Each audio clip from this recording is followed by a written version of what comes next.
এই সন্ধ্যাবেলা একটু মুড়ির চান করছি। এখন যা গরম, চানাচুর দিয়ে খাবো না।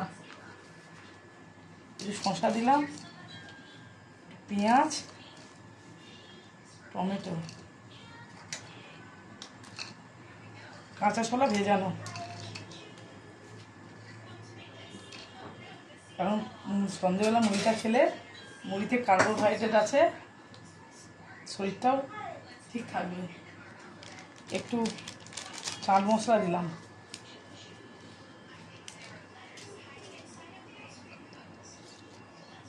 একটু বিট নুন দিই, লেবু দিয়েছি,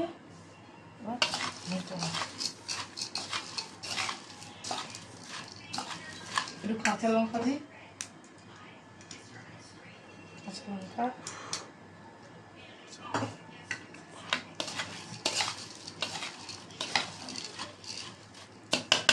যাই সন্ধ্যাবেলা মেয়েকে দিয়ে আসি।